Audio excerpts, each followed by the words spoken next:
Welcome again to the second session of day 3 of the AICT Atal FTP on robotics. So in the second session also we have Mr. Shyam Gopi with us to deal with the topic forward and inverse kinematics in industrial robotics. I welcome you, sir, again. Over to you, sir.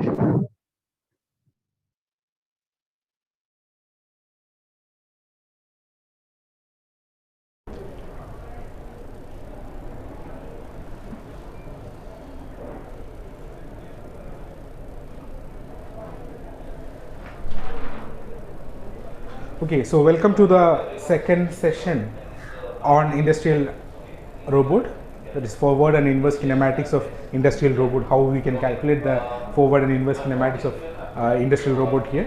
So I will be explaining more about the mathematical, the homogeneous transformation matrix, and what are the translation and the orientation of end effector with respect to the base is happening, and what is the importance of forward kinematics in this session. So let us move to the session. So before that, I have a small question here. What do you mean by a robot? What is a robot? How you define a robot? The word robot came from Czech Republic. It is been used by in Czech Republic in 1816. Okay, imagine 1816. So robota means a forced labor. Also forced labor. So how you define the word robot? So as I mentioned the definition of robot in the previous session, it's all about robotics. So automatic washing machine is not considered as a robot, and car is not considered as a robot, a watch is not a robot, but the industrial robots that we have seen, we call it as robot. Why? There is a definition for robot, right? So the definition of robot is follows like this. A robot is a reprogrammable mechanical electromechanical system which has sensors to sense the environment, what is happening around the world, and it can be useful for multiple applications. Automatic washing machines can be used for any other purposes. No, it can only fit for a one particular application. The same way, the robot magician can be, we can reprogram the robot magician by changing the end effector. We can use for the drawing purpose, we can use that for the pick and place operation, we can use in that thing for the laser engraving process as well. So as you have seen in the robot Scara also, where you can have a gripper and suction cup, different end effectors for different applications. Yeah, so that is the most important thing, the definition of a robot. So you need to understand how to define a robot, how to understand a robotic system, what are the components that are available in a robotic system.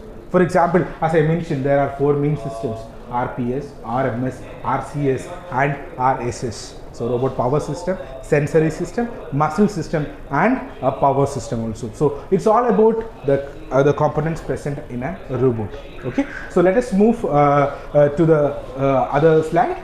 So as you can see in the screen, identify the person. So any guess who is this person? It's a foreigner. Yes. Okay, this is Isaac Asimov. He is considered as the person who wrote a lot of novels related, and I wrote as a movie also, fiction story writer. Isaac Asimov is actually the person who introduced some laws in robotics. There are some 3-4 laws he introduced in robotics. So it needs to. So what is the understanding of what is the importance of the laws? A robot must obey the order frame. So I have the laws also here. A robot must obey the order from the master. It should protect the existence, the environment. It should protect the existence, and it shouldn't harm to the humanity by inaction or allow anyone to be harmed, the robot also. So there are 4 laws which Isaac Asimov introduced in his fiction stories, and the same laws that we are following in the industries as well. So we are making sure that these laws are maintained in industries or not. If it is maintained, the robot is more friendly to us. The robots are really helpful for us to make our life easier. To make our life easier by giving a lot of actions in a simple way. Robot will not complain. That is the most important thing. Robot will not complain. Robot can do a lot of works. The most important thing I like is that robot will not complain. Human beings, we complain. We said that I was doing this work for the last day. My teachers will say that I was doing a lot of things for the last day. I can't do these things right now. Okay, so the robot will not do like that. That's the most important thing and the most funny fact about robot as well. So moving to forward, so this is all about the industrial robot. So industrial robot or industrial manipulator is being considered as another type of robot. So there are n type of robots are available. Mobile robot, as you have seen there, we have humanoid robot also. So humanoid robot is something which is very similar to a human structure. And industrial robots mainly useful for industry, for pick and place operations, for car welding, for manufacturing the cars and things like that. And we have aerial drones, that aerial robots are there. Aerial robots that can be useful for the inspection kind of things, and it is being used in industries as well. Aerial robots are nowadays used in industries as well. And we have underwater drones. So we have a company from Kerala also have underwater drone called Aerove Tuna. That was the first underwater drone happened in India. So all these things are there, and we have the humanoid robot. We have the first humanoid robot at Inca, and that is a modular robot. Actually, we can know the water system inside a robot, how to plug and play with the components as well. So that's a 6 feet big robot. Because of the crowd here, we have another session is also going on, part of industrial automation. That's why I'm not showing you the humanoid robot at Inga. So I welcome you all again to the session. I welcome you all to Inga Robotics as well. So once you've done once we complete this pandemic situation, we can you people can come to here and see the robots as well. So let us move to the topic. So what is the topic for the day? The topic for the day is manipulator and manipulator, the industrial manipulator or industrial robot. So the very basic thing is that we need to have a classification with a human arm. So it will be better if you compare a human arm with an industrial robot, you can understand what are the components present in an industrial robot. So we are going to do a small anatomy of industrial robot at this point of time. Yeah. So let us discuss. So consider the human arm is as a robot, as an industrial robot. So my human arm is moving. Yeah, this arm is moving in both the ways, X, Y, and Z axis. It's moving. Yeah. So comparing to industrial robot, so I would say I have a shoulder joint. This is a shoulder joint. Then I have an elbow there, and I have a wrist point also. You can see here. So and also I have a link is there. So one joint and another joint is connected to something called a link, and this joint is connected with the shoulder joint. That is also a link.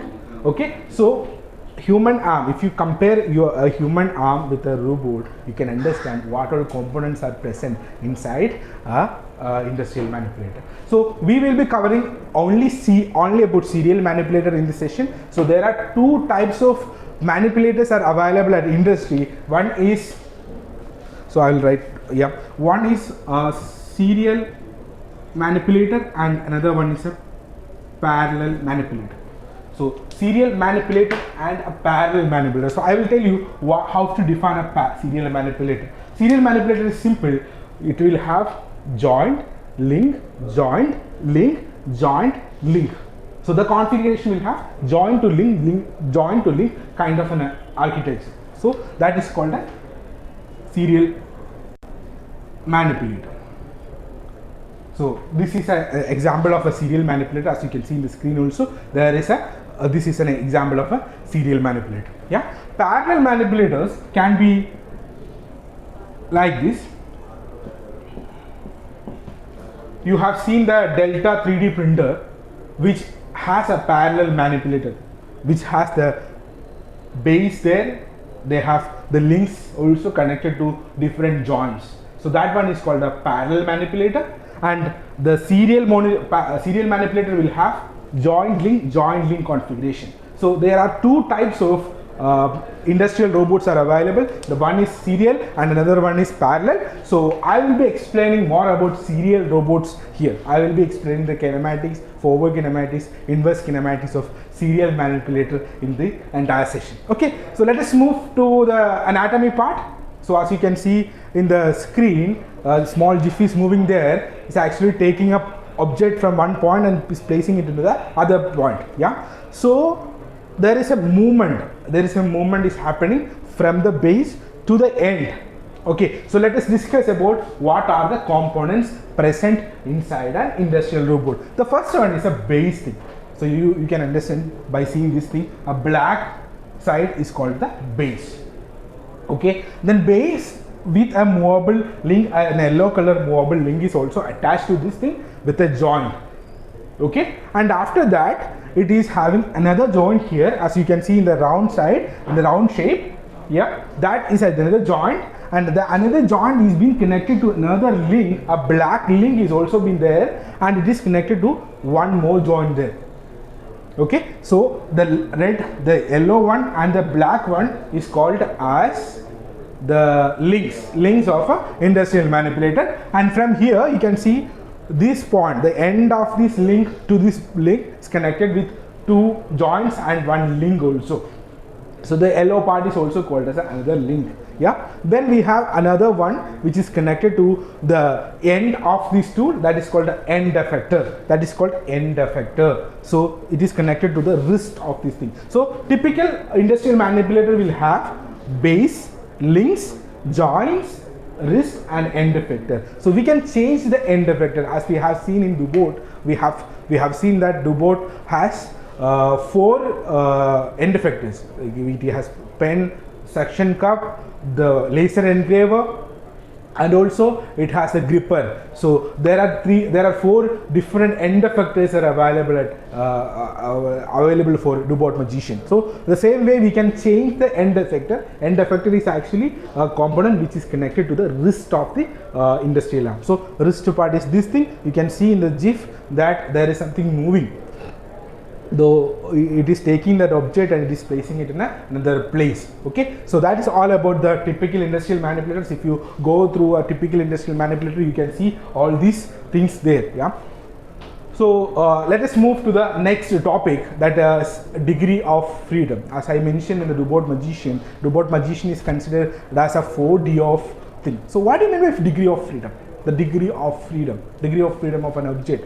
So degree of freedom of an object. So how to define the degree of freedom of an object? I mentioned this thing. Yeah, degree of freedom is calculated as the number of independent way a object can move in a 3-dimensional space. In a 3-dimensional space, how a rigid body can move is calculated using a formula that is called Gerbler's formula, where F is the degree of freedom and lambda is a constant. Then F is equal to lambda into n minus n plus sigma I is equal to 1 to n Fi. So I will be explaining what is capital N, small n, where comes the Fi and O. So degree of freedom of an object is considered as the number of independent way that an object is moving in a 3-dimensional space. For example, considering an example of this device. Yeah, I hope you can see this device as well. So I'm moving this device in this direction, x direction, so positive x and minus x. So that is a 1-dimensional movement.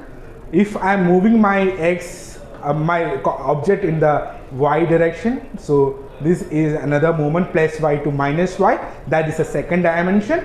And if I'm moving my object in a 3 dimension, the 3rd dimension on the z axis, plus z to minus z. Okay, so the object can move in x, y, z axis, that is called a 3-dimensional space. And also a rigid body is considered to have a 6 degree of freedom in space. How 6 degree of freedom? 3 kind of movements and 3 rotations. So in each axis the object can move.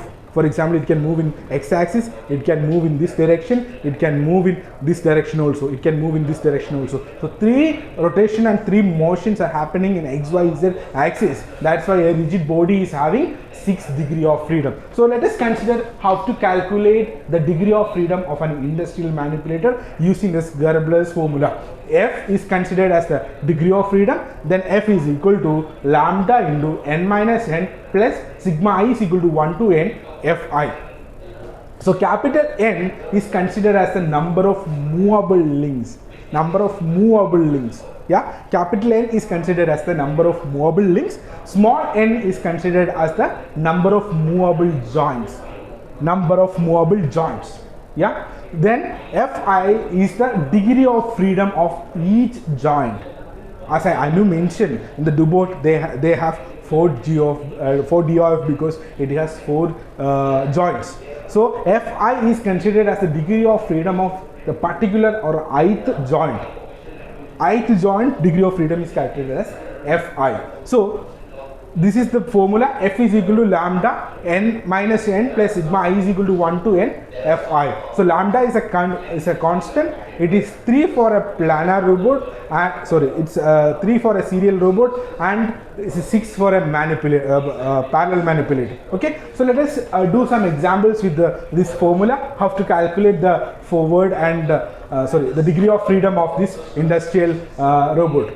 So forgive my drawing skills here. So I have drawn these pictures, yeah, in the PPT. Yeah, okay. So consider this. These are the 2 serial manipulator, and we are going to calculate the value of F. Okay. So as you can see in the screen, there is a base, one joint, another joint is here. So the yellow colored things are called as a joint, and the 2 joints are connected to some links. So it has a particular link. So I mentioned link 1, then another is link 2, then another one is link 3 till the wrist point. I haven't attached any end effector onto that. Till the wrist point I have the link 3. So L1, L2, L3 are the different links available in this serial manipulator. So what is the value of n? As I mentioned, n is the, what is the value of n? So I can write it over here also. So I can write it over here also. The value of n, the value of n here is 3 because it is having 1, 2 and 3 movable links. It has 3 movable links. So capital N is said to be 3. And what is small letter n? As I mentioned, small letter n is the number of movable joints. So how many joints are here? 1, 2 and 3. So it has 3. Small n is also equal to 3. Okay, so it's a serial manipulator, so the lambda value will be 3. The lambda value will be 3 because it's a serial manipulator, and we need to understand what is the degree of freedom for each joint. I mentioned I have 3 joints here, so what is the degree of freedom of each joint? Suppose this is the first joint, second, third. Each joint is having 1 degree of freedom. I would say it's having 1 degree of freedom because it is connected to a base. It is connected to a base, which means it can only rotate in one direction. It can have only a rotation movement here also. So that is why it is called 1 degree of freedom. Each joint will have 1 degree of freedom. So according to the equation, Gerbner's formula says F is equal to lambda, the value of lambda is 3, and the capital N is equal to 3 over here, and small n is also 3. So n, 3 into 3 minus 3 plus sigma I is equal to 1 to n. What is I? I is the number of joints. So I have 3 joints here. So I will get F1 plus F2 plus F3. F1, F2, F3. Okay. So the value of F will be, F is equal to 3 into 3 minus 3 plus 3. So the degree of freedom is 3. So I can say that this robot, this serial manipulator has 3 degree of freedom. According to Gerbner's formula, I can say that this serial manipulator has 3 degree of freedom. Okay, so that's very important here. So we need to understand the number of movable links, the number of movable joints, and the lambda value also. Lambda value will be 3 for all the serial manipulator. Lambda value will be 6 for a parallel manipulator. So let us calculate what is the value of degree of freedom for this industrial robot. Yeah. So comparing the picture from this robot to this one, it has one more link, that is L4. It has been L4. So L1, L2, L3, L4, and it has 4 joints, 1, 2, 3 and 4, and also it has an end effector there. So I'm not considering the degree of freedom of end effector here.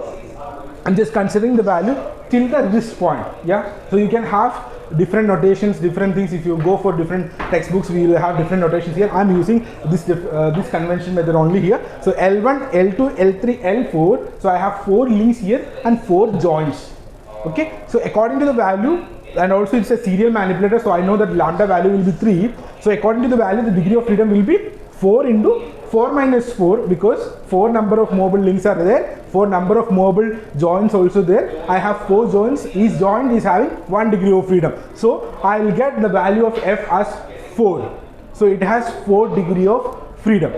Till the wrist point I am considering, I haven't considered the end effector till now. I have considered till the wrist point, the robot will have a degree of freedom 4. F is equal to 4 here because it has 4 joints. Yeah, so that is called the Gerbler's formula. Gerbler's formula to find out the value of degree of freedom, the number of independent way a robot can move in a 3-dimensional space.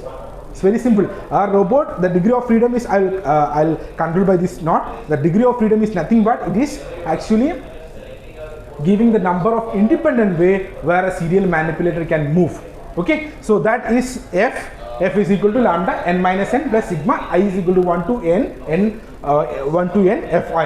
Okay, n is the number of mobile joint, capital N is considered as the number of mobile links. Okay, so that is a degree of freedom of an industrial manipulator can be calculated. Okay, next we have the human arm. Okay, let us consider the human arm here. So what is the number of degree of freedom of a human arm till this wrist point? So I'm saying that till the wrist point because shoulder, elbow joint, then I have a wrist part. So the number of independent way my hand can move. My hand can move like this in this direction. My hand can move in x, y, z directions. Yeah, my hand can move in all this direction till this point. I'm considering this till point. So each joint, I have how many joints? 1 and 2, 3 joints I have. So the value of Z, so shoulder can move in 3-dimensional space. It can move in x, y, and also in a Z direction.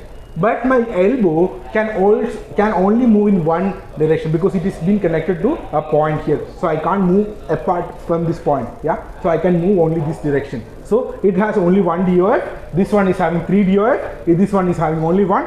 And my wrist portion can actually move in 3 dimension in 3 ways. So I will be explaining how the 3 comes there. So for example, I can move this in this direction, that's called a pitch, and I can move this thing in this direction, that's called yaw, and I can rotate the wrist also, that is the other thing. So YPR, yaw, pitch, roll is also be considered as 3 DOF for a wrist particle there. So wrist has 3, elbow has 1, shoulder has 3. So 3 plus 3 plus 1 is equal to 7. That is the degree of freedom of human arm till the wrist part. Okay, till the wrist part. So you can see here 3 for the DOF, 1 for elbow, 3 for the wrist. 3 plus 3 plus 1, 7 is the DOF of the degree of freedom of human body, human arm. Okay, so that also one more point is here, that human arm is considered as a redundant system. Why this as a redundant system? Okay, so I will tell you why as a redundant system. As I mentioned, so consider a rigid body in space. Consider the rigid body in space. This is the rigid body. It can move in x direction, it can move in the y direction, it can move in the z direction, and it can rotate also. So that the rigid body is having 6 degree of freedom in a 3-dimensional space. So controlling a 7 DOF arm with a rigid body of 6 DOF arm is called as a redundant system. So human arm is considered as 7 DOF and the rigid body is having 6 DOF. So controlling a 7 DOF arm to a rigid body in space is said to be redundant. The system is called redundant. So here 3-dimensional, if a human arm is having 3-dimensional, then controlling it using a 6 DOF rigid body, then it is called a non-linear system. Yeah, linear, non-linear, and then the redundant system. So redundant system, human arm is considered, or 7 DOF arm is considered as the 7 DOF arm is considered as a redundant system because it is controlling a rigid body in 3-dimensional space, that 6 DOF arm, 6 DOF component in a space. Okay, so that is called, so that I can write it over here also for better understanding. I'll write it over here. So the number of the degree of freedom of human arm is considered as 7. Using a 7 DOF arm, how to control a 6 DOF of object is said to called as a redundant system. Okay, it's said to called as a redundant system. So that's a redundant system there. Then linear and non-linear. If a 3 DOF arm is considering controlling a 6 DOF system is called a non-linear. Then a 6 DOF is controlling a 6 DOF is called a linear systems. Okay, so all the industrial robots, they will have 6 degree of freedom. Most commonly 6 degree of freedom they have. 90% of industrial robot, if you go through that, then it will have 6 degree of freedom, because it can move on 6 axis movements also possible. So I will be explaining that the 6 DOF here also. Okay, so okay, let us move to the workspace of industrial robot. So what is a workspace or work envelope of industrial robot here? So we have seen workspace of robot in that picture, where we write Vidya there, right? Vidya, VIDYA, we write Vidya there. So Anu mentioned that there is something called a work envelope is there, or a workspace is there. So what is a workspace of an industrial manipulator? Workspace of an industrial manipulator is considered as the maximum area, the maximum volume of space where the end effector can reach. My end effector, this is my end effector, this is my end effector. My end effector can reach the maximum area my end effector can reach. So if my end effector can reach this area, and this area is said to be as the workspace of the industrial arm. So suppose if this is a industrial arm, then the workspace that my this arm can move is called a workspace or work envelope. Okay, so according to the work envelope, we have 5 robot arm configurations there. So 5 robot arm configurations are being there according to the robotic arm body configuration. So let us move to the first part, that is called a polar configuration or a spherical configuration. So that is also considered as RRP configuration. Why it is RRP? As I mentioned in the last session, only 2 motions are happening in an industrial robot. One is a linear or a prismatic movement, another one is a rotation movement. Okay, so it's a combination of rotation and linear movement. So rotation and prismatic movement is happening in an industrial arm. So the first robot, polar configuration robot, is considered as RRP configuration. I will tell how it is. RRP meaning, so R, so let us discuss if it is one shoulder joint, elbow and wrist. So R movement is this one. Then again this movement is also R, and the inward and outward movement will be linear. So this RRP configuration will give you a spherical workspace. That is why it's called a polar configuration. Okay, so that is the first classification according to the body to arm configuration. Robot can be classified according to the workspace. First one is the polar configuration. So I hope it is clear to you. Second is the cylindrical configuration. As I mentioned in the SCARA case also, the SCARA will have a cylindrical workspace.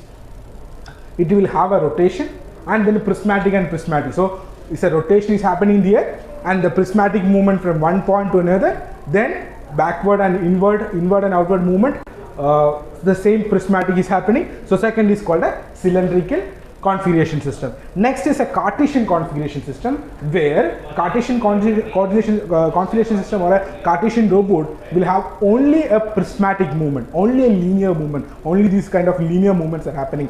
This linear movement is happening. So this movement and the inward and outward movement will be in linear, it will be in prismatic movement. Yeah, so all the movement will be prismatic, then it is said to be the Cartesian configuration industrial robot. Okay, then next one is the important thing, joint arm configuration or an articulated configuration. That is the most important thing, and it's mostly available in all industries, all ABB, KUKA, Yokosuka, all these robots are joint arm configuration. So what is a joint arm? So joint arm will have RRR, all the movements.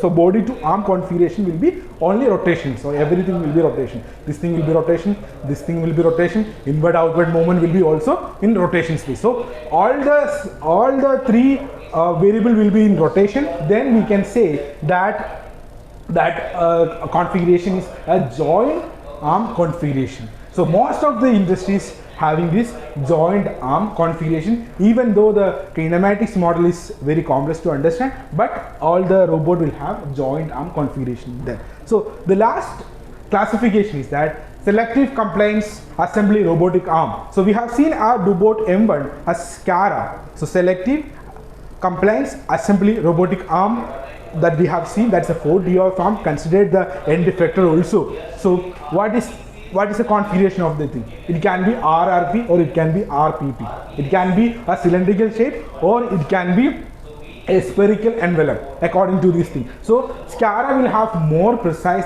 accuracy compared to the other robotic configuration. Okay. As you can see in the screen, this is a polar thing or a spherical one, which will give you the spherical space as the work envelope. Then we have a cylindrical thing, that is RPP is happening. Then Cartesian, there is only linear movements are happening or the prismatic movements are happening. So that is a Cartesian one. Then we have articulated configuration. The articulated configuration is commonly available in the industries, as you have seen the Dubot magician, different Dubot magicians you have seen with the end effectors, gripper and things like that. Then the SCARA, that which we have seen in the lab also, that is Dubot M1. So SCARA is also having the cylindrical or a spherical work envelope according to the body arm configuration. Okay, so these are the robotic configuration according to the robot body configuration. So 5 different things are there. One is polar, polar or spherical, Cartesian, then SCARA, then joint arm articulated, then cylindrical configuration. So there are 5 configuration according to body to arm. So next one, we are going to have the wrist configuration according to the wrist configuration. So you can compare the human arm into 2. One is till wrist point, sorry, till arm point and then wrist point. So wrist configuration is having another thing there. So roll, pitch and yaw. So as I mentioned, if this is considered as a wrist, so I have this pitch movement, yaw movement and the roll movement is also there. So YPR movement is there. So this YPR movement can also determine the configuration of the workspace, that my end effector can reach, how many ways my end effector can reach, that can also be obtained by this wrist portion. So YPR motion is also very much important considering the robotic configuration according to the workspace. Okay, so these are the 2 main configuration classified from body to arm and then arm to wrist. Okay, so types of joints. As I mentioned, there are only 2 movements are happening in an industrial arm. One is a linear movement and one is a rotation movement. A linear or a prismatic movement or a rotation movement is happening in an industrial robot. So I have different joints here. I can have linear and rotation here. So linear L or P. R is rotational. Then again R can be in 2. One is twisting and one is revolving. What is twisting? If something is, see, as you can see, the input link is connected and attached, the output link can be twisted in this thing. So if my arm, my forearm can be twisted, so I can say that the joint is twisting. This joint is twisting. Then I have another joint that is called revolving. Revolving will be, one thing will be fixed always. So I can have only one movement here, that is called a revolving, and it can be represented by the notation V. So basically I have 2 joints here. One is linear or prismatic and one is the rotation. So in rotation I have 2, T and V. T is twisting and V is revolving. Okay, so these are the main part of an industrial arm. So we have seen the workspace, the configuration, we defined the industrial robot. We understand where the industrial robot is working and what is the most important thing an industrial robot has, and according to the workspace, how we can define the industrial arm. So we have divided the industrial arm into 5, yeah, and after that we see that wrist configuration also, and next we are going to see what is an end effector. Okay, in Dubot magician you have seen that Dubot is writing something using a pen. It is taking some object from a place and putting it to another place. So it's because of the end effector, something which is connected to the wrist of a manipulator. Something which is connected to the wrist of a manipulator is called as an end effector, and the end effector can be various types. So according to our applications, we can design different end effectors. Here we have a robot grip that we have already seen in the robot, and there is something called a suction cup also. The vacuum cup, let's see if something is taking something there, no, with sucking the air and outing the air there, then the end effector can hold an object using a suction cup is also there. So there are different types of end effectors are available there. So in short, we can say an end effector is something which is very much connected to a wrist part of an industrial arm. Okay, so that is all about the okay, so let us see some examples of end effectors. This is one is a welding torch. Welding torch is actually an end effector which is connected to the wrist part of this robot. This is ABB, I believe. Yeah. Then spraying nozzle is also there. So spraying nozzle, you can see that this is one KUKA one. KUKA robot. There is a company, robotics company as actually. So they are into the industrial robot manufacturers. Spraying nozzle is also another end effector attached to that. The rotary spindle and drilling is also another end effector, as you can see in the picture. Okay. So we have seen, till now we have seen the anatomy of robotic arm. If you see an industrial arm, you can see at least all these components. Also, it has sensors actually, sensors and a teeth pendant. So I haven't mentioned that teeth pendant and sensors over here, but I believe that you people are already aware of the sensors and actuators there. Okay, so let us move to our topic, that is kinematics. Yeah, so even though kinematics is a tough subject, so I'm trying to bring some small innovations there to make you understand better in the movement and things like that. Okay, so let us discuss what is kinematics. Kinematics is simple, it's a study of motion about how things are moving. We are not considering why this is moving. For example, I'm considering how things are moving, what displacement, what acceleration, what orientation that object has got from a point A to another point B. So that is called kinematics. It's a study of motion without considering the cause, without considering the reason behind it. We are only concerned about how things are moving. Is it because of the acceleration? Is it because of the velocity? Is because of the angle of rotation. So we are only concerned about these three parameters. Okay, that study is called kinematics. Okay, so what is the importance of learning robot arm kinematics in industrial robots? Yeah, as I mentioned, there are only two movements are happening in an industrial robot. One is a linear one and one is a rotation movement, right? So it will have a translation and it will have a rotation also. Translation and rotation. Translation and rotations can be calculated with respect to one joint to another. We need to understand what is the translation and what is the rotation happened, so that we require a system there. So that is called kinematics model.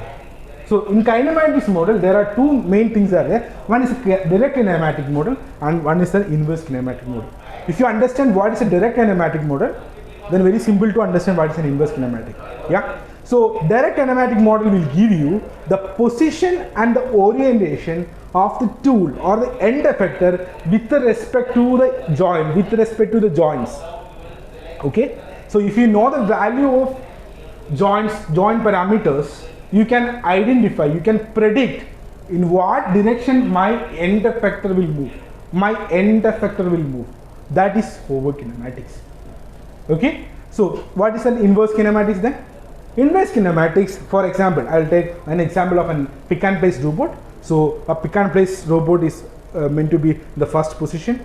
It is picking something and I want to move that robot into another position. I know the position of this point. For example, X, Y, Z and rotation I know. So if I want to make my robot from a point A to another point B, I need to understand what all the values are being there for the each joint need to be taken. Is there any angle of rotation happen, or is there any joint length is happening there? Is there any joint other parameters is been there? That is actually concerned and it will be derived in inverse kinematics model. So we are going to deal with two things there. One is forward kinematics and the second one is inverse kinematics. So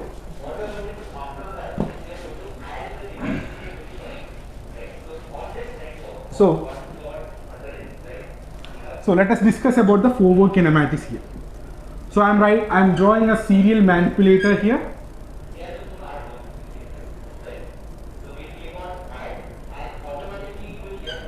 Okay, this is a 2 DOF serial manipulator, I would say, because it has 2 joints and it is connected to one base also. It's a serial manipulator. So this is L1 and L2. I have 2 DOF here. I got 2 DOF as my F value according to the Gerbler's formula. Lambda into n minus n plus sigma I is equal to 1 to n Fy. I'll get a value as F as 2 here because I have 2 joints here. Okay. So what is the forward kinematics here? What is the forward kinematics? As I mentioned, according to the joints, this is the tool. Okay. So this is the tool part which is attached to the wrist part also here. So according to the base, how my tool will move. It will have a rotation here. It will have another rotation in the second joint. It may have another rotation in the wrist part also. Okay. So my translation, my tool point can move in 2 ways, that is translation and rotation with respect to the base can be represented by using a model called kinematic model, forward kinematic model. So I will be using Fk as forward kinematic model now then. So Fk is considered as the forward kinematic model. Yeah. So Fk is actually from the base to the end how things are moving, how the joints are moving. Yeah. If I know the joint parameters here, my end effector will reach into what position. My kinematics model will tell that value. Okay. So what will be my inverse kinematics? Inverse kinematics is simple. If I know the position of end effector is x, y, z, if I want to make my end effector from a point A to another point A dash, which has x dash, y dash and z dash as the coordinate, then it has to take some angle of rotations here. The joint needs to move. According to the base, the joint needs to move, right? There is a movement happening there. There is a translation as well as a rotation is happening in that side. So that values can be calculated using an inverse kinematics model. So these are the 2 simple things, forward kinematics and inverse kinematics. So through the entire session, I will be dealing with the forward, how to calculate the forward kinematics, how to substitute the values, how to get the final transformation matrix. Yeah, all these things I will be discussing. Okay, so I hope it is clear to everyone, forward kinematics and inverse kinematics. So let us move to the next part. There are some prerequisites always for learning the inverse kinematics and forward kinematics. So there is something called geometric transformation. As I mentioned, there is a translation and rotation is happening in an industrial robot, and one thing is called a rotation matrix is also been there. So let us see what is a rotation matrix. Yeah, rotation matrix is nothing but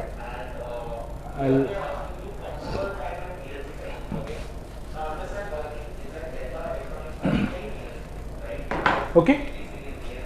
So consider this as my x, y and z coordinate. Okay, x, y, z coordinate, and I have a point in 3-dimensional space that is P. I have a point in 3-dimensional space that is P. Yeah, so I have the value of Px here. Yeah, I have a value of Py will be here, and I will get a value of Pz somewhere in the z axis. Okay, so the position vector of P can be calculated using this Px, Py and Pz values. So for example, if a point P is moving, then it will have another frame also, that is x dash, y dash, z dash, x dash, y dash, z dash. Okay, so P with respect to the capital P with respect to x, y, z axis, with respect to the universal coordinate x, y, z can be represented by a matrix multiplication. There is a matrix multiplication comes in picture. I will explain why that is there. That is a coordinate transformation matrix. That is a coordinate transformation matrix. So I will be explaining what is that also. Okay. P with respect to x, y, z, capital X, Y, Z. P with respect to x, y, z can be represented as the matrix, coordinate transformation matrix A into P with respect to u, v, w. If it is a translation is happening, if there is a translation is happening, there is only a prismatic or a linear movement is happening, then the value of P is actually an object in a three-dimensional space.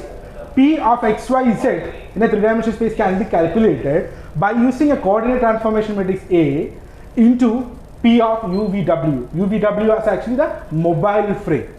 Okay, so fixed frame to the mobile form, how my points are moving. So P of xyz is equal to transformation matrix, coordinate transformation matrix A into P UVW. Okay, this is the only case where is only translation happens. Translation happens or the linear movements happens. Okay, so if it is a rotation happens there, then P with respect to the universal coordinate xyz can be represented by P xyz is equal to, our rotation matrix will come there. Our rotation matrix can be represented by R, so it will be a 3 by 3 matrix. So R into P with respect to UVW. UVW is considered as the mobile form. Okay, XYZ is actually the fixed frame, UVW is considered as the mobile frame. So with respect to the fixed frame, how your mobile frame is moving. So that movement can be calculated using this equation. Okay, so P xyz, so as you can see in the screen also, so P with respect to xyz will be a coordinate transformation matrix into the P with respect to UVW. Okay, so if it is a rotation happens, so as I mentioned, P xyz is equal to rotation matrix P UVW. P UVW is the mobile frame. Okay, so there is actually 2-3 examples that you can see in the screen also. So R is at alpha, R x gamma, R y beta are there, that are the rotational matrix. So what are these rotational matrix? Okay, so let us discuss how the rotational matrix works and what are the parameters we require for finding out the rotation matrix. So these are the two main important equations that you need to understand. One is translation. If it is a linear movement, P of xy is set for a rotation. Okay, these are the basic geometry only, translation and rotation. For our case, for the industrial robot, as I mentioned, it's a combination, something is happened together, translation and rotation, translation and rotation. So consider this is my human arm. So I want to make, just imagine I'm changing the axis, I'm changing the wrist position also, I need to test one point. There is lot of translation and rotation is happening according to each joints. According to each joint, translation and rotation is happening. So I need to understand the rotation, how the rotation will happen, what is the coordinate transformation matrix, and what is the point with respect to the coordinate frame. Okay, so there is something called rotation matrix there. So I will be explaining what is that rotation matrix in Z axis with an angle alpha. You can see in the screen there. If it is an Z axis, what is the value in the third row will be 0, 0, 1, 0, 0, 1. The third row and column will be 0, 0, 1 and 0, 0, 1. If it is x axis with an angle gamma, so my first row will be 1, 0, 0 and my first column will be 1, 0, 0. If it is a rotation happening in the y direction with an angle beta, so my second column and second row of the rotation matrix will be 0, 1, 0. 0, 1, 0 you can see here, 0, 1, 0 as in the column side also. Then there are 4 trigonometry functions also comes in picture there, that is cos alpha, if the angle is rotation is cos alpha, then there will be a rotation factor cos alpha is happening. How cos alpha comes there, I will tell you. So if it is a point, so this is actually the alpha. Alpha is actually the rotation happened in the x-axis. Okay, if it is x-axis, then the value will be cos alpha there. If it is in the z-axis, it will be gamma. Y-axis, it will be beta. So you need to understand how this rotation matrix is happening and what is the importance of this rotation matrix in a three-dimensional space. You need to understand how my joint or my link is moving with respect to the base. Okay, so that is the rotation matrix. So let us move to the other part. So it's clear, I believe it's clear to all of you, translation and rotation. So translation is again considered or calculated by this thing, x dash, y dash, z dash with respect to UVW is a mobile frame. There is an identity matrix is also there because only translation is happening. Only translation is happening, which means the matrix will be an identity matrix 1 0 0 0 1 0 0 0 1, and there is the origin value with respect to the x y z frame, that is x y z, and there is a small fraction is happening, that is dx dy dz. Then the orientation, the translation matrix will be matrix, actually this is a matrix form x plus dx, y plus dy, and z plus dz. These are simple mathematical equations only. Yeah. So let us move into the joint link parameters. So this is really important to understand the forward kinematics of an industrial arm. So joint link parameters are there. So we have four main. So let us discuss about the characteristics of this joint link parameters. So there are four main parameters determines the movement or the orientation or translation of industrial arm. So what are they? They are link parameters. I would say the link parameter and joint parameters. So one is link parameter, another one is a joint parameter. So link parameter, so there are two link parameters are there. One is link length. One joint to another joint, what is the distance? This joint to this joint, what is the distance? Okay. So that is link length. So yeah, I will be drawing a 2D arm here.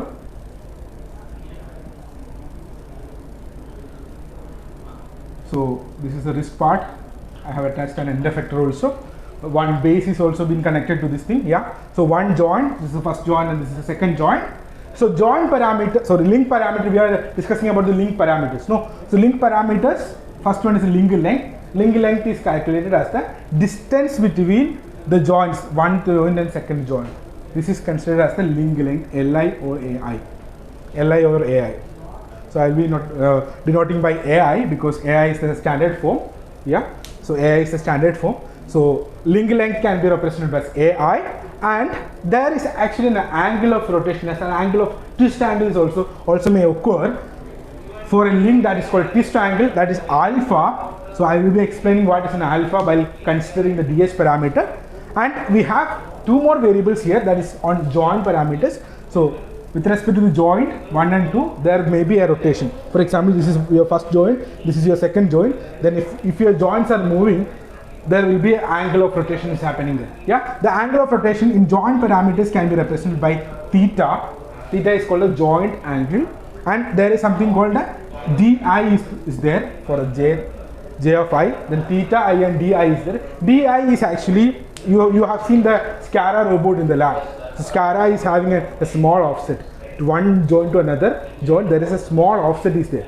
So that offset is also be considered there in the joint parameter, that is di. Okay. So these are the four main parameters we require for understanding the forward and inverse kinematics of a industrial manipulator. These are the main four parameters. Alpha Ai, alpha is the twist angle of length, Ai is the link length, theta is the joint angle, di is the joint offset. Okay. So here you can see in the screen. So di may be 0 all the time, like for a serial manipulator all the time. If it is a joint articulator, then if there is no offset is there, the value will be 0. So theta is written over here. I don't know whether you can see this thing. Okay. So one joint, with respect to one joint, how my second joint moves, that determines the angle of rotation. That is theta. Okay. So there is another angle of rotation is there. Then one joint to another joint, there is some specified distance is there. Yeah, that distance is considered as the Ai link length. Okay. So then there is another one is called alpha I, that's a twist angle. So I will be explaining how to calculate the alpha in the future also. Okay. So there is something called another important thing to understand the forward and inverse kinematics of an industrial manipulator, that is called a Danavid-Hartenberg representation. Danavid-Hartenberg representation is something which is very simple, and it can identify the coordinate systems. It can identify the frame of each joints. Okay, so it will give you some rules. It has some rules there to understand what is your coordinate frame with respect to one joint to another, another joint to another, another joint to another, another joint to n minus 1 joints. Yeah, so that is actually the Dynavit-Hardenberg representation. By having the Dynavit-Hardenberg representation, we will getting the 4 parameters: theta I, ai, alpha I, di. Okay, the these 4 parameters will give you a value in a matrix. Yeah, so that is called a homogeneous transformation matrix also. So I will be explaining more about the homogeneous transformation matrix. I'm sorry, I haven't discussed this thing before. So I mentioned there is a translation happens and a rotation happens, right? So translation happens in a 3x1 matrix, a rotation happens in a 3x3 matrix, right? So my 3-dimensional space is not enough to represent the translation and the rotation of the industrial robot. I told you, like an industrial robot will have translation and rotation simultaneously. So I need to understand what rotation that joint has taken, what is the movement the link has taken. Okay, so that one we need to understand. No, so for that I have the equation here. I have a 4x4 matrix here, that is called a homogeneous transformation matrix. The homogeneous transformation matrix is nothing but it is a combination of rotation matrix. So it will be a R 3x3 and will be a position 3x1 and a value 0, 0, 1. It will be a 4x4 matrix. Okay, this is a homogeneous transformation matrix. So I will be representing the homogeneous matrix by a letter capital T. Okay, so capital T is a homogeneous transformation matrix.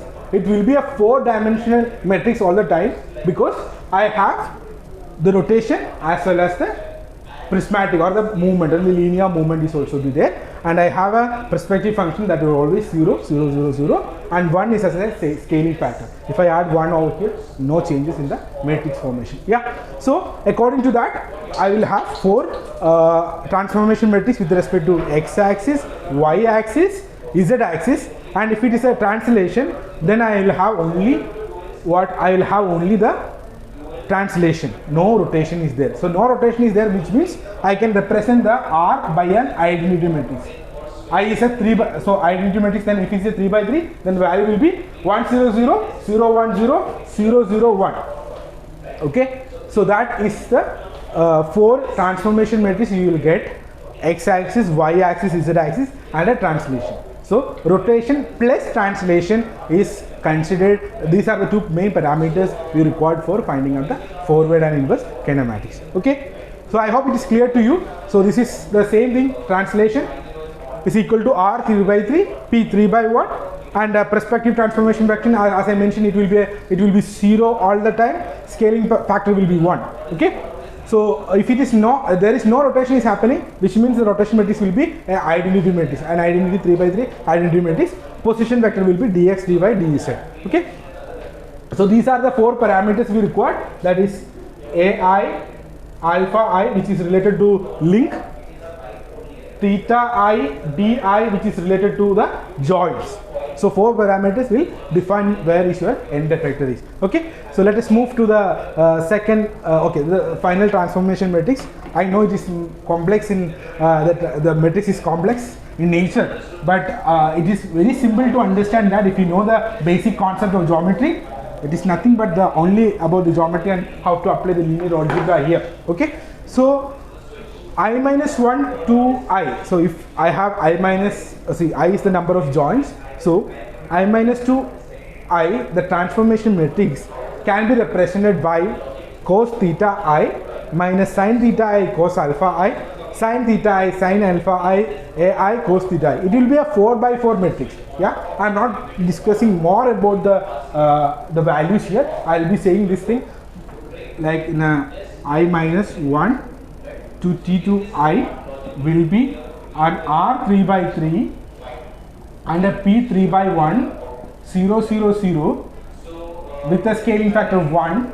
So I will get a 4x4 matrix here. I will get a 4x4 matrix here. So I minus 1 to Ti, I will get a 4x4 matrix here. Okay, so you can see here this part will be the rotation and the right side, the right thing will be the translation. Okay, so this is how we can represent a transformation matrix in a industrial robot. Okay, so let us discuss about how to find the DS parameters. I will be considering this thing later. So let us move to the first example of DOF to 2DOF thing. So I'm trying to draw a 2DOF here.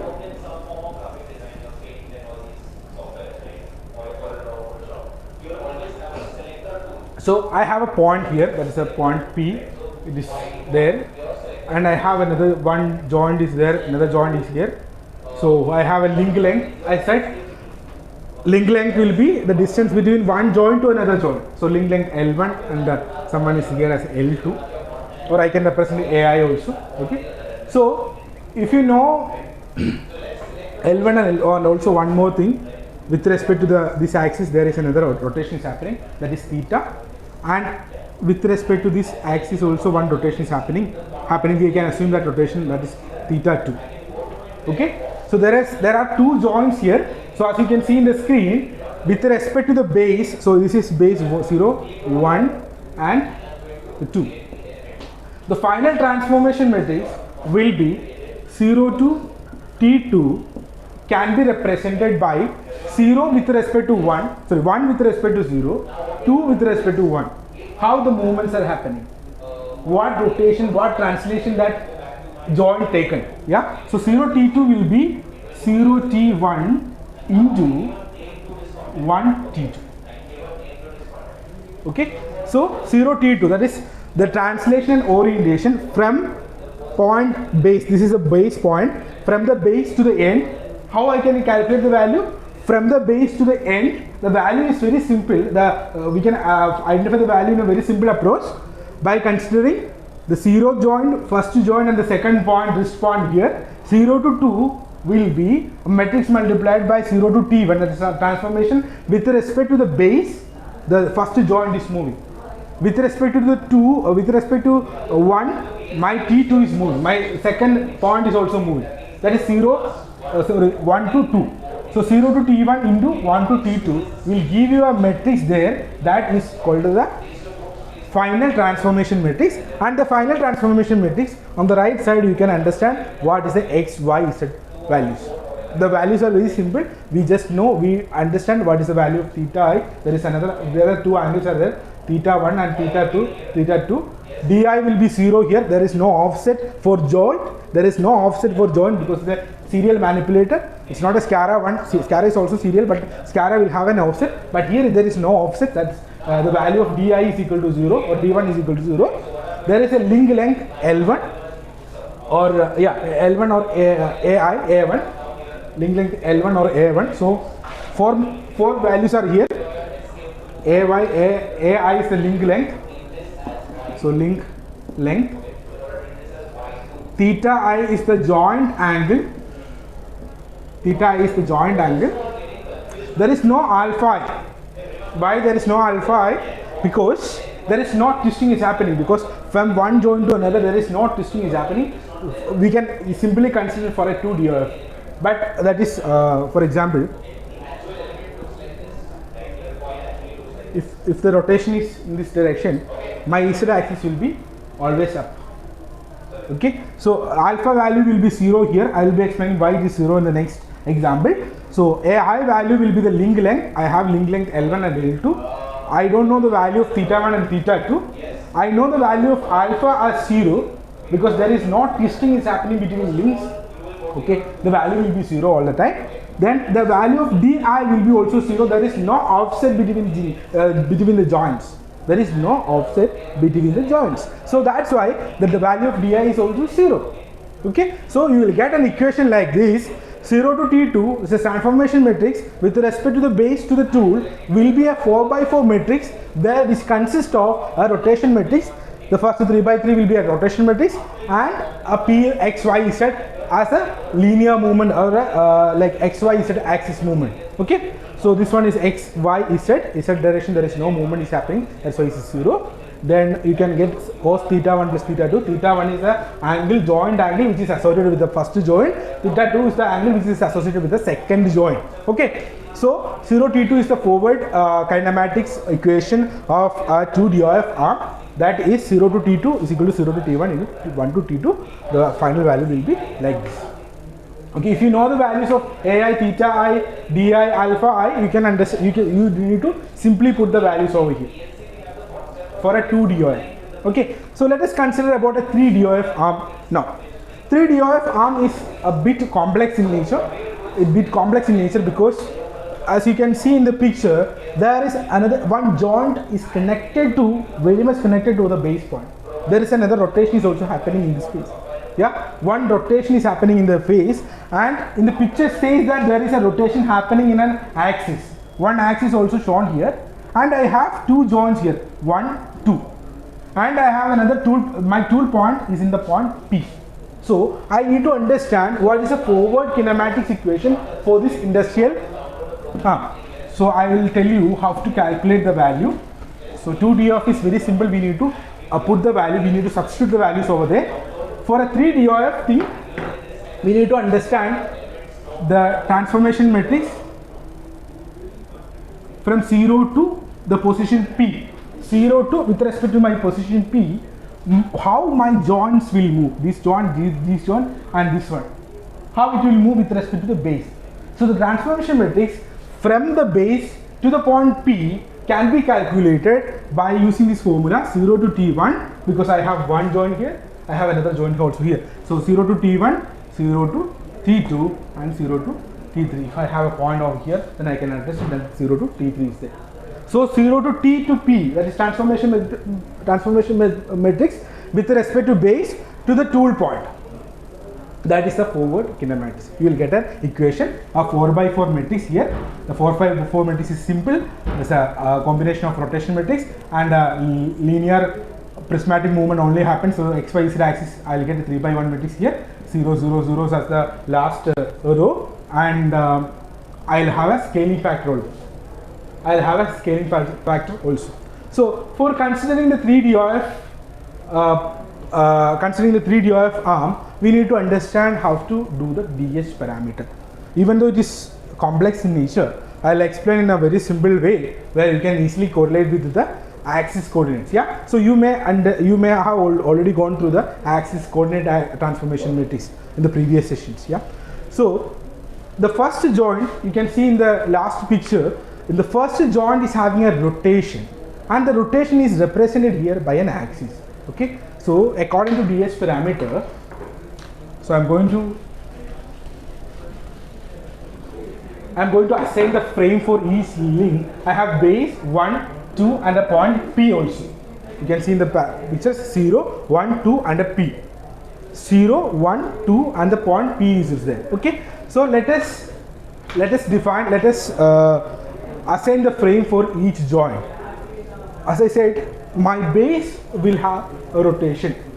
In the previous picture, my rotation is there. So the first frame will be always into this side, Z0, X0, Y0. Okay, why it is Z0, X0, Y0? Because it is a base. The base is moving from this thing, and base is actually rotating in an Z axis. The picture given there as a Z axis, the axis is already given there, that is upward, which means Z axis is given there.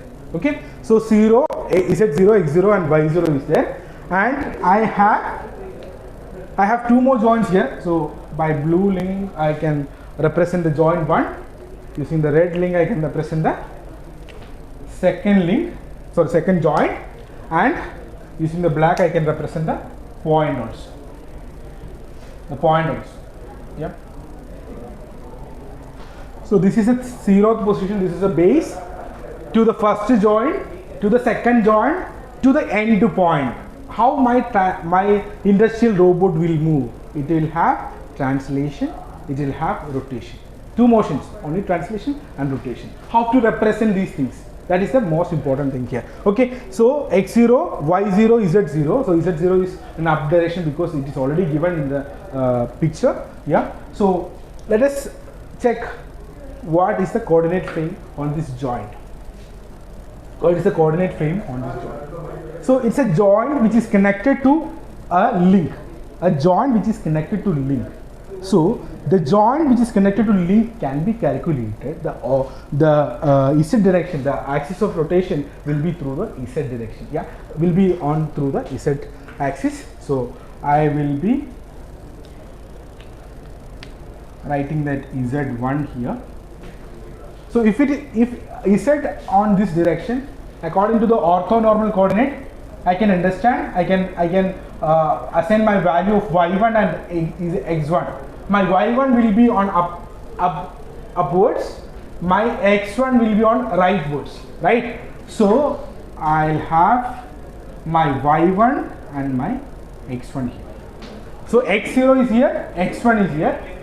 Okay, and then I have another joint. Another joint is also similar to this thing, that's connected to the joint. The Z axis will be in a will be parallel to this thing. So this is Z2. So Z2 will be there. Then I have something on x2 and I have something on the y2 on the top. Okay. So my point, another point is P. P is the end effector point. End effector point is also the wrist point is also having a rotation here, which means the Z axis will be parallel to the previous thing. So Z3 and x2 will be, so x3 will be same. Y will always be in the upwards.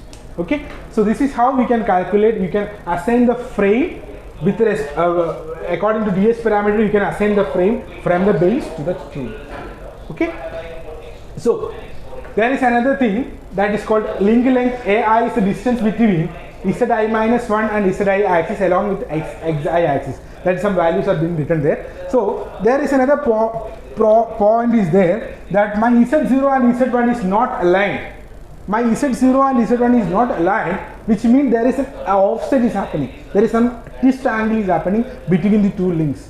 So what is the twist angle there? The twist angle is required the rotation of Z0 to become parallel to Z1. So if I look from x1, I need to know if my Z0 rotate to Z1 to become parallel to Z1. So there is another there is another equation there. So alpha I, there is an alpha 1 is there. So alpha 1 with respect to x1 is the value which is the angle of rotation happened from Z0 to become parallel to Z1.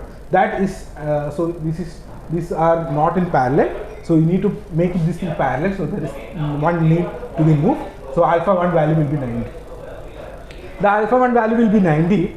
For this case, the alpha 2 value will be 0. Why it is 0? Because your Z axis are in parallel. So there is no rotation is there. No rotation, we don't require any rotation over here. So the alpha 2 value will be 0. Then alpha 3 value will be 0 also there. Okay. So let us discuss. Let us see whether the values are correct or not. So AI is 0 because my link is connected to the base. So the link length AI is equal to 0. There is an alpha 1, as I mentioned, alpha 1 is 90 degree. The other values are 0, and I have a rotation. I have a rotation over here, that is theta 1. I have another rotation over here that is called theta 2, and I have another rotation in the third frame that is theta 3. So these three parameters will help me to understand what is the final transformation matrix with respect to the base. So 0 to Tp can be calculated by 0 to T1, 1 to T2, 2 to 3. So it is simple. If you know the values there, what you need to do is simply put the values over here. You will get each transformation matrix with respect to the base. 0 to T1, 0 is your base. First one is your joint. So first from the point 1, how your base is moving. From your point 2, how your first joint is moving. From your third point, how your previous joint is moving. That is the value, you will get it over here. The value is actually the combination of rotation and translation. Rotation and translation. So you will get the matrix like this. The final matrix will be 0 to 2p, that is 0 to T1 into 1 to T2 and 2 to 3.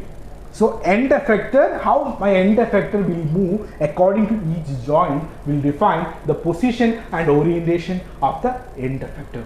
of an industrial arm, that's called forward kinematics. Okay, so the final equation you will get like this. It is nothing but it's a homogeneous transformation matrix, as I mentioned previously. It's a 4x4 matrix. The first 3x3 will be the rotation, and the other 3x1 will be the linear movement, x, y, z coordinates.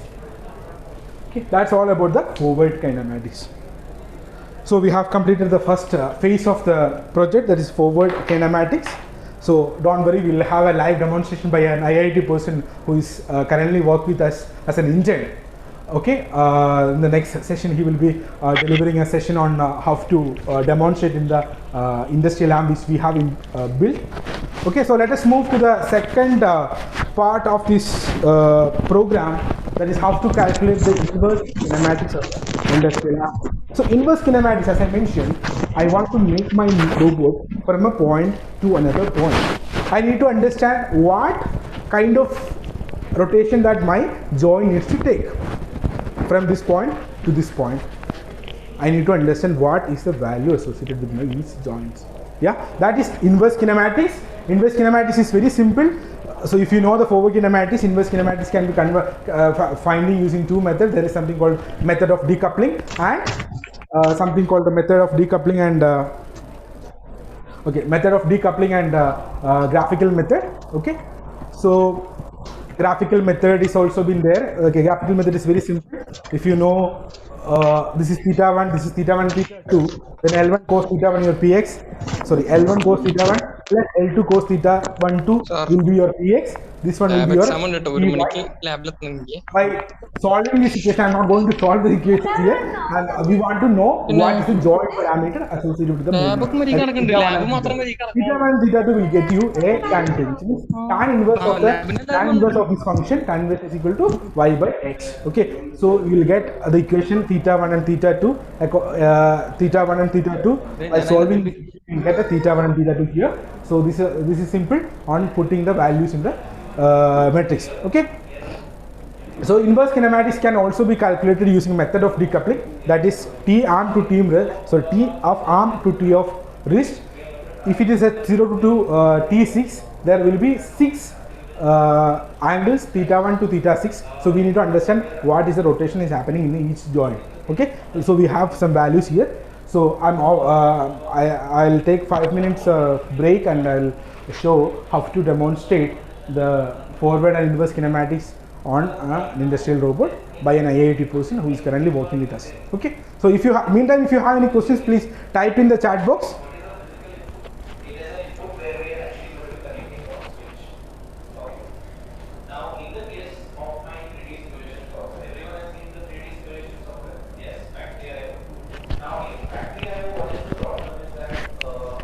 If you have any questions on that, yes, if you have any questions, yeah, yes. So how the stepper motor is better than the servo motor in programming aspects is a very good question. So I will be explaining, so my intern person will explain that thing precisely here.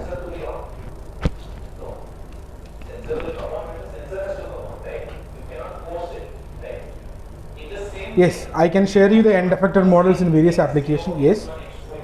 So if you have any more doubt, please let me know by typing in the chat box.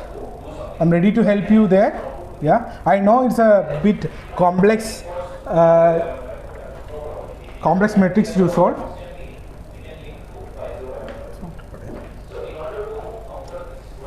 So if you have any doubt on that, please let me know. Yes, Shivraj. Okay, so yeah, I'm inviting Mr. Karthik Pillai, who is working with us as an intern. Hi Karthik. Hi. So Karthik is actually an intern. He's working under us with the mentorship of Ingo Robotics. He's a graduate from IIT Madras, and it's our great pleasure that Karthik is joining us to do a lot of things there. So he has implemented something on forward kinematics and inverse kinematics on the industrial arm, which we have built. So I believe that my cameraman can show the pictures of industrial arm there. Okay. So over to you, Karthik. Yeah, you can just demonstrate the how you done the forward kinematics and things like that.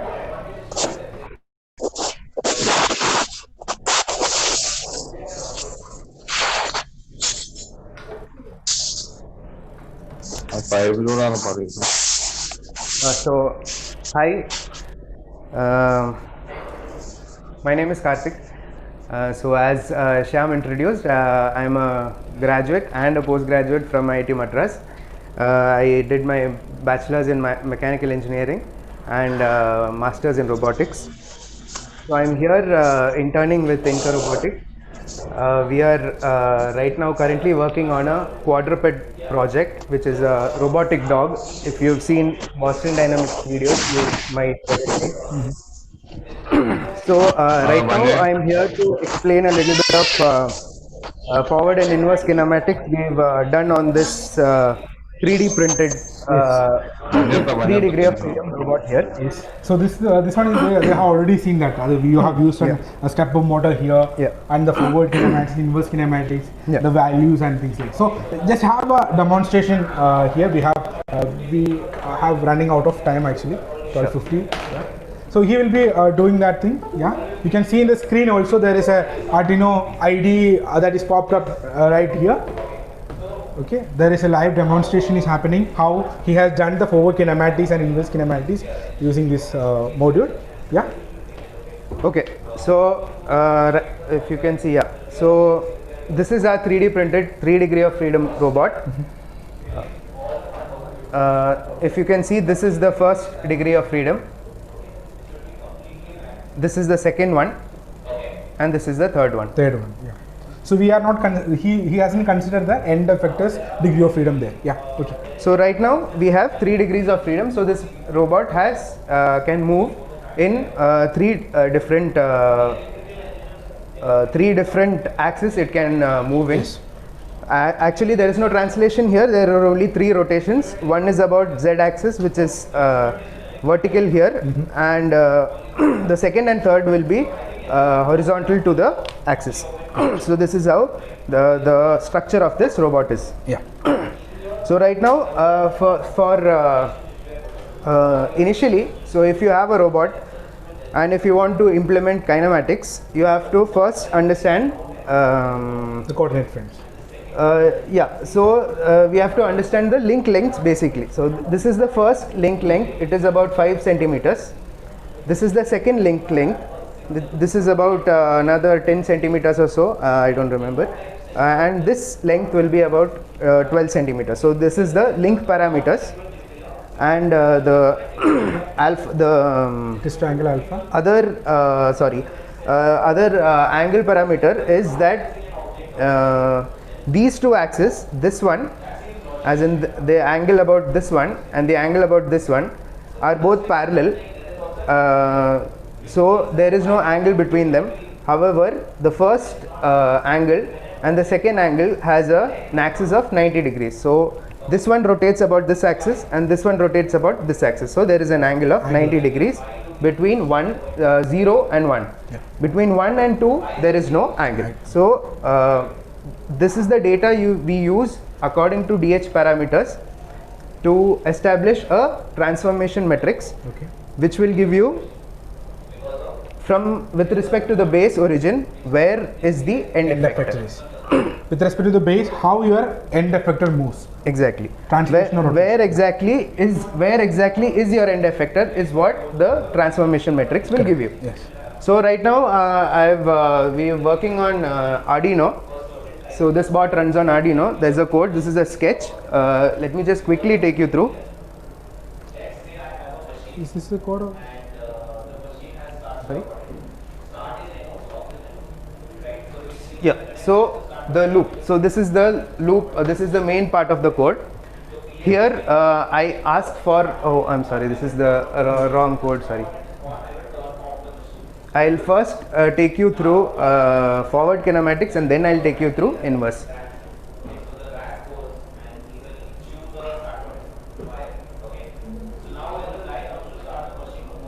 So there is an Arduino ID. Yeah.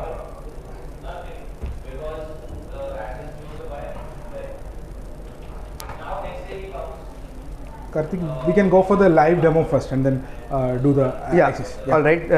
Because we have a lack of time, Yes. I'll just demo you how this works. Yeah. So let me just burn this code.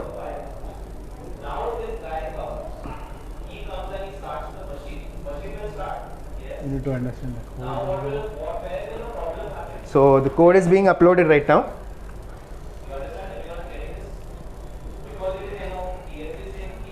Yes, okay. So this is how the So right now what we are going to do is, this is forward kinematics, which means I will be providing the angles the bot is supposed to be oriented at, and the robot will follow it. Right. It is as straightforward as that. So right now if you can see, this is the home position. So any angle about this will be my first theta 1. Any angle about this will be my second theta, theta 2, and any angle about this will be my theta 3. So right now what we are going to demonstrate is very simple. I will give an angle for theta 1, theta 2 and theta 3, and the bot will appropriately orient itself. Okay, That's what we are going to do. Perfect, yeah. So right now, since this is a 3D printed robot here, so it has a few limitations. It can hit and all. So there are limits also. So right now could you pass that book please? Book.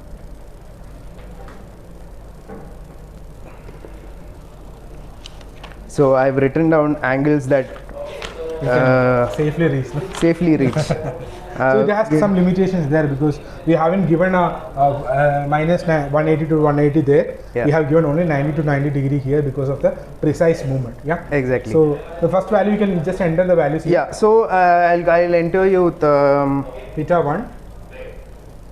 I'm going to enter theta 1 to be minus 30 degrees. So the minus 30 degrees will be 30 degrees in this direction. Okay. If you press enter, then theta 2, it is asking for the next. Now it will ask me angle. for theta 2. Yeah. I'll enter 70 degrees. That's the max it can go. So it is asking for the next theta 3. That is a third joint, how it is moved, how this thing moves. Yeah. So the first angle is 30 degrees, second is 70, and third I'm going to enter is 100. 100. So as soon as I enter, it will orient to these angles. Okay. So you can see the movement here. You can see the movement here. This is what happened. So Yeah. right now this is at a 30 degree angle, this is at a 70 degree angle, and this is at an angle of 100 degrees from here. Okay. This is 100, this is 70, and this is 30. So if I revert it back to my original home position, my home theta 1 should be 0. 0. So this will bring it back to 0 position. Theta 2 will be again 90 degrees, so this will become back to vertical. Yeah. 90. And theta 3 will be, it stays at a 145 degree home position, so I'll enter 145. So you can see the movement here. So the bot has come back to the angles I've mentioned. So as I mentioned, the theta, if you know the joint parameters, if you know the link parameter, you can apply on an industrial arm. Then you understand how to move it from a point A to another point.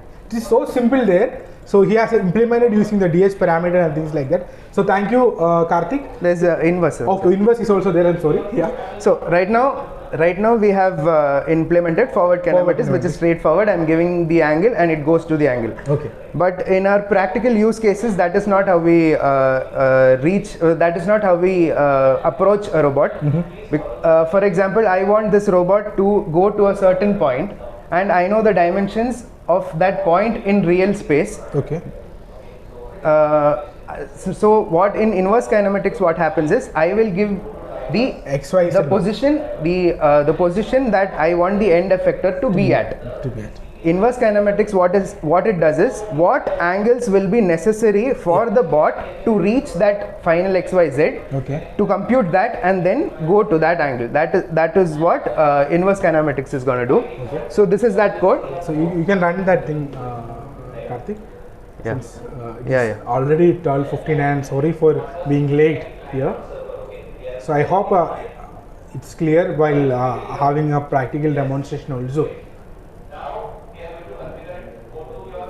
So we are just uploading the code here. Okay. We've Maybe run into an error. 1 second, let me just.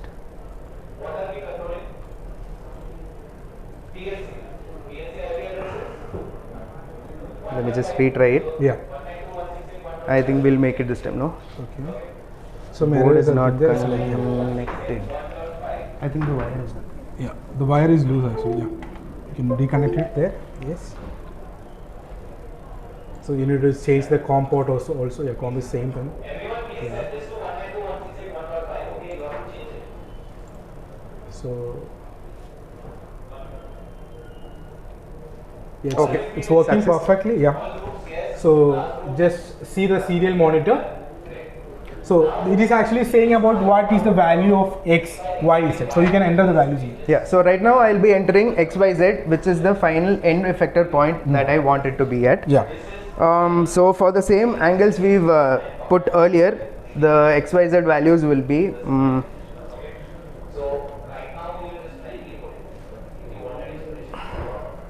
19.40 minus 11.2. Then the Z direction.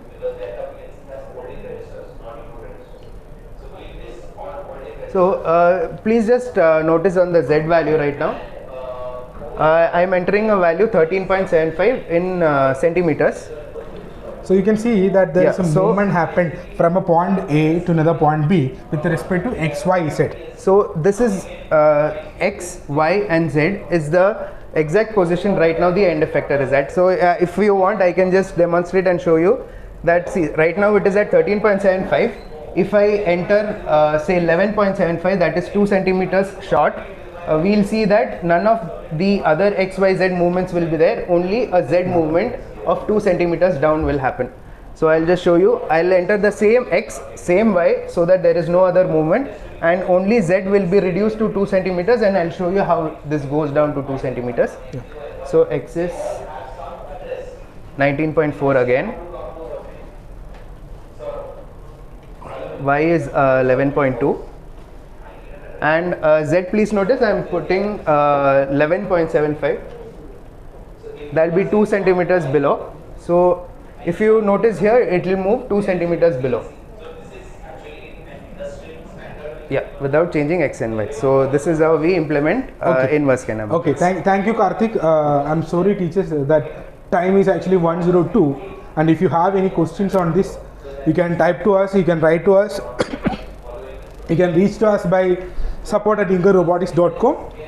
You can write to us by support@ingerrobotics.com, and also you can search in Inger Robotics in the website.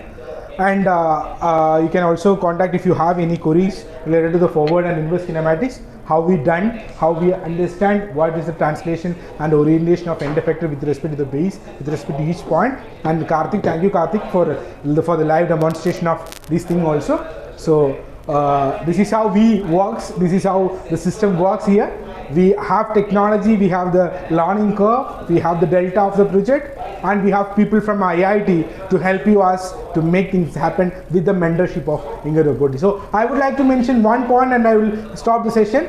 So we need to make the first video, Amir Khan video says, no, the first video says about we are not making pressure cookers. We are not making pressure cookers inside the classroom. Exactly. And the second thing is that what you are learning need to be applied on a platform. The learn and do is always necessary for a education process. Okay. So with the two notes, I am concluding the session, and thank you so much for being with me for the last 3 hours. Thank you, Karthik. Thank you for the entire team, entire Vidya team, and I really convey my sincere thanks and regards to Dr. Saji CP and Dr. Mary P. Vogis also for helping me to do this session. Thank you so much, and be future ready, guys. Thank you.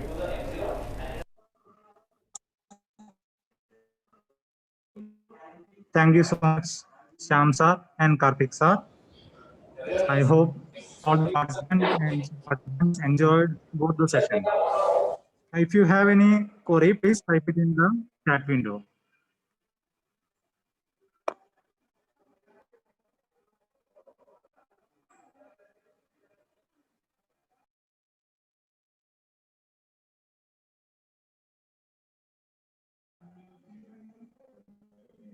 Or you can unmute your mic and ask your doubt.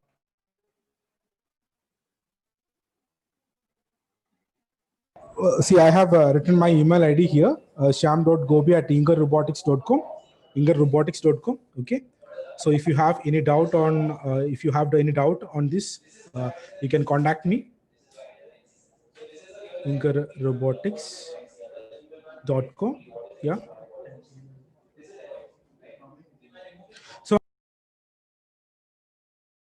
and I would like to welcome you all to the lab Inker Robotics once the schools, the colleges are open. So I'm really inviting you to come here and be a part of this, the wonderful lab, to see the robots and have a live demonstration with the robots. Okay.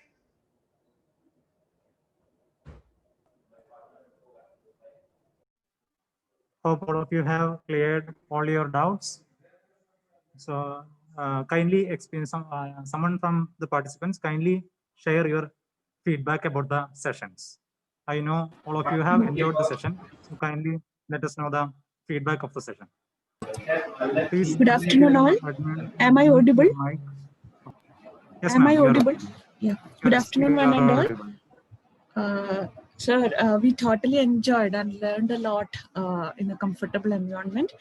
The style of the presentation was totally amazing, and the concepts were very well explained. Then the live demonstrations that were extremely good. Okay, both the sessions were extremely good. Thank you, sir, and the Inker Robotics team. And thanks to the organizers for including such a wonderful session in this FTP. Thank you. Okay, thank you, ma'am. Thank you so much for your valuable comment.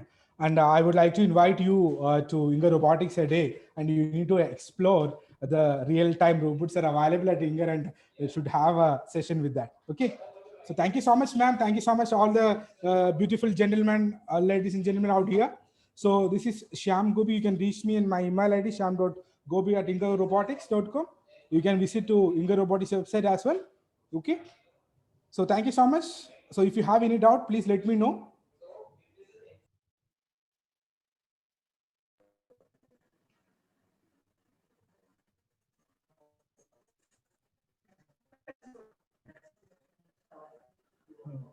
Okay, sir. So for the last 3 hours, we were going through a very informative and fruitful session on robots. Right. Each one of us was taken through various types of robots. On behalf of the entire team, I take this opportunity to thank Mr. Shyam, Ms. Anu, and Mr. Karthik for being with us and enriching us with the various practical aspects in robotics. Thank you so much, sir. It was a very effective and a wonderful session. I thank each and every participant for joining with us, and we are very happy to learn together with all of you. Also, I thank the entire team of coordinators for the effort they have taken to bring this session fruitful in such an elegant way. And finally, I thank AICT for providing us such a wonderful opportunity for learning. Thank you all. Thank you once again. The afternoon session, hands-on training on hands-on session on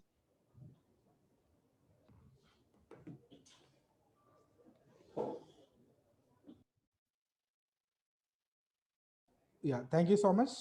So have a great day again. afternoon session start shortly at 3. Okay. Thank you all.